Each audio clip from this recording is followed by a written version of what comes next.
Hello, everyone. It is Gary Ryan for the Fed League Flash. It's time for stars and standings for this last week. It was the week 6 for the season officially, and I know first couple weeks we only had a couple games, but nonetheless. All right. So first, before we get in the video, I want to acknowledge something. Now, when I did yesterday's video, and I was talking about the uh, the Bobcats 12-5 win over the Seawolves.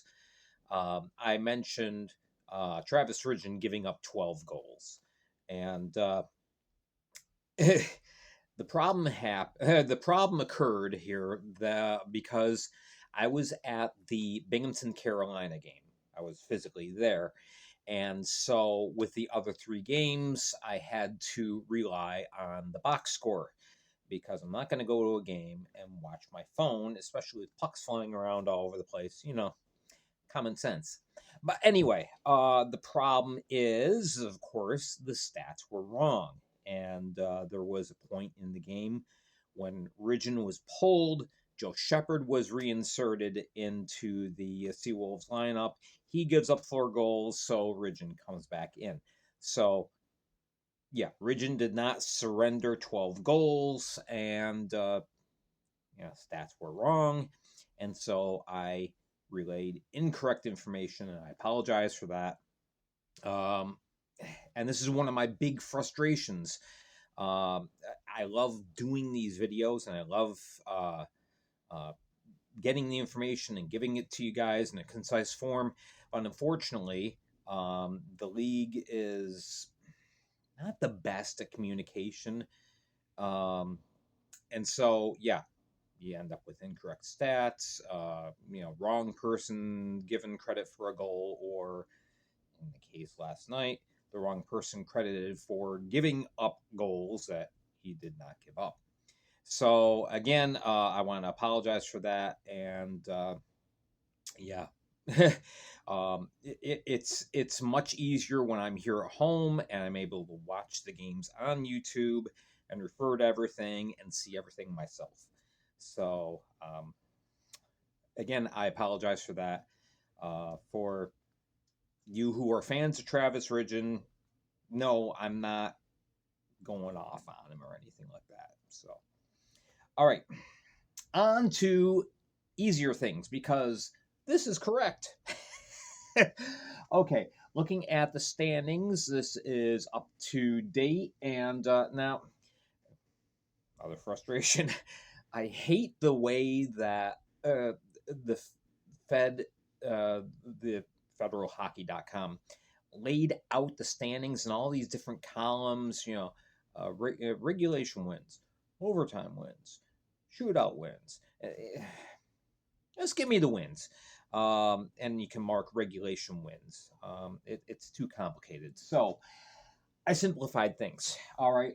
Because, again, remember, the tie breaking system is first points, then regulation wins, then win percentage. So these last three columns are your most important columns, all right, in determining who is where. And so these are listed in order: red and Continental Division, blue Empire. Yeah. So, yeah, Columbus, indeed, first place in the Continental Division. It'll be good to see them take on somebody besides Baton Rouge. Nothing against Baton Rouge. It's just, you like to see a team play different teams to kind of get a gauge as far as how they're really doing. Um, we know Columbus is going to be good this year and that they're going to challenge for the cup, but it'll be good to see them play some other teams. Although I can't understand why anybody thought it was a good idea to do a home and home with Mississippi. I mean, that's what 8-hour trip, 7 or 8 hour trip. Anyhow, Columbus is in first. Mississippi is in second. 12 points. And then we have Carolina, 11 points because one of their wins was a shootout win. Um, Hence the weird out of order percentage. Port Huron hanging around in fourth.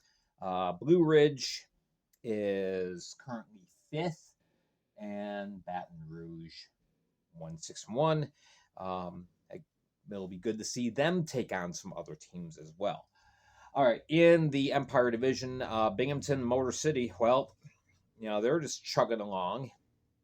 And Motor City is the team that is off this next week. So, regardless of whether Binghamton wins or loses their 2 games the next week, they're still going to be in first because they'll have more points. Danbury coming up a little bit. Elmira and Watertown still trying to find their way. I think Elmira's going to be okay. They just lost at the last minute. All right, so again, this is our standings. Points again, Binghamton 21, down to Watertown 6, in the Continental, Columbus with 15, Baton Rouge with 3. All right, so on to our 5 stars. And again, not in any particular order. This is alphabetical by last name. I always choose a goaltender.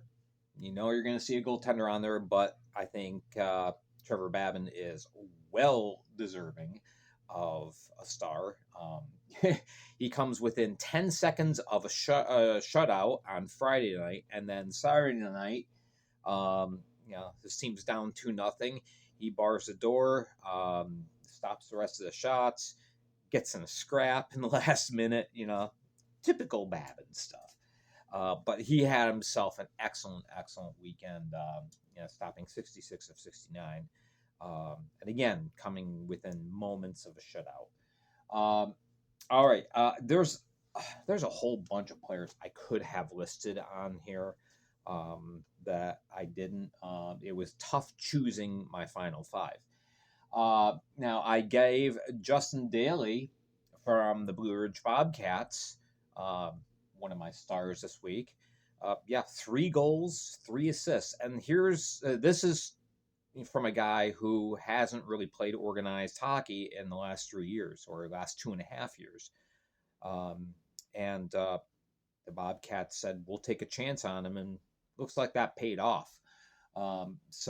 Justin Daly had a very nice weekend. And I put him on the board.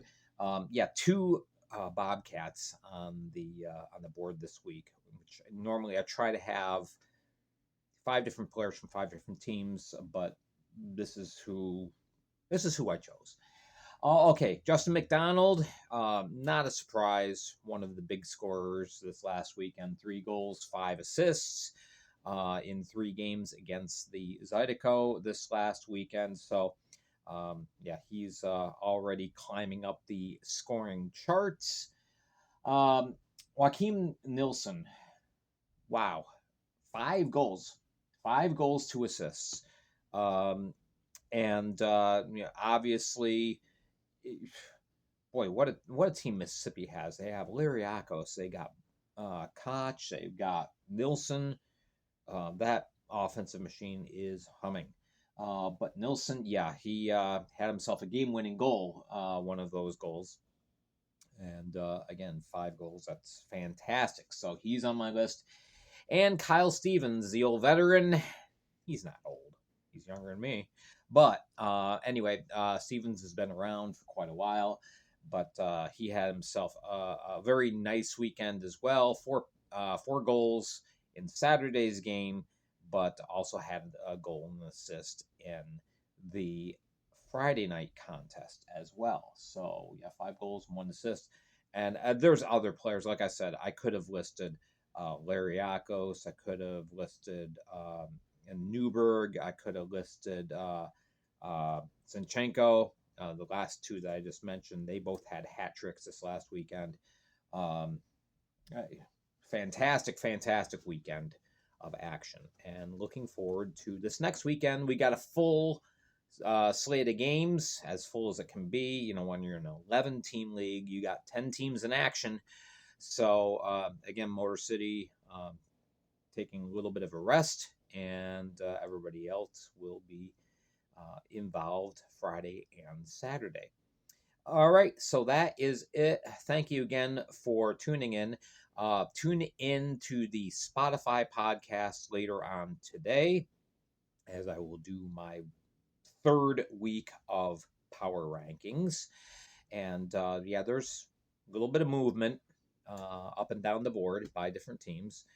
And we'll do our best to keep things up to date on Spotify. Again, apologies for uh, the relay of information, which was not correct in regards to Travis Ridgen and the Mississippi Seawolves with that 12-5 loss on Saturday evening.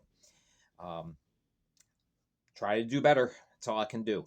But it's out there and letting you know, yeah, I realized there was an error there. All right. Well, thank you again so much for all your support, for watching, for listening. I appreciate it. Make sure to follow me on Spotify, on Facebook, and here on YouTube. All right. I am Gary Ryan for the Fed League Flash. You have yourselves a wonderful, wonderful week.